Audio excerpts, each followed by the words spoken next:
কি করবেন এ টাকা দিয়ে? যদি কবর নিয়ে যেতে পারেন, আখেরাতে কাজে লাগে, তাহলে তো একটা ব্যাপার ছিল। তা তো পারবেন না। আপনি বলবেন না পারলে কি হয়েছে, ছেলে মেয়ে খাবে, ছেলে মেয়ে ভোগ করবে নিশ্চিত।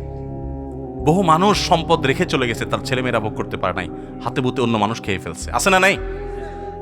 সবচেয়ে বড় হতভাগাকে জানেন?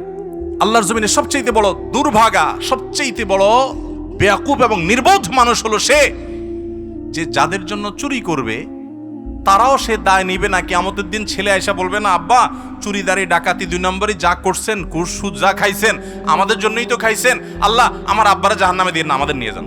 বলবে না ভাই, কোরআন বলেছে ইয়াউমা ইয়াফিরুল মারউ মিন আখিহি ওয়া উম্মিহি ওয়া আবিহি ওয়া সাহিবাতিহি ওয়া বানি। সন্তান বাপকে দেখে মাকে দেখে পালাবে, যে না জানি আজকে কোনো কিছুর জন্য ধরে। সবাই ইয়ানফসি ইয়ানফসি করবে। যাদের জন্য চুরি করবেন ওরাও দায় নিবে না। আপনার মতো নির্বোধ কে হতে পারে? সন্তানকে চুরির সম্পদ দিয়ে বড় করবেন না, সততা দিয়ে বড় করেন। আমাদের সমাজে আজ ঘরে ঘরে সেই মা বাপ আছে যে মা বাপ চায় আমার সন্তান থাকুক আজ দুধে ভাতে, সেই মা বাপ নাই যে মা বাপ বলে আমার সন্তান থাকুক আজ ঈমান আমলে সততার সাথে।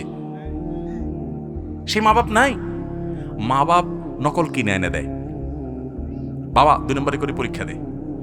যেই মা বাপ সততা শিখাবে, সততার সংকল্প করাবে, সেই মা বাপ চুরি শিখাচ্ছে। এজন্য সমাজের রন্ধ্রে রন্ধ্রে, খাঁজে বাজে, কোনাকাঞ্চিতে সর্বত্র দেখবেন চোর আর চোর উৎপাদন হচ্ছে, দুর্নীতিবাজ উৎপাদন হচ্ছে।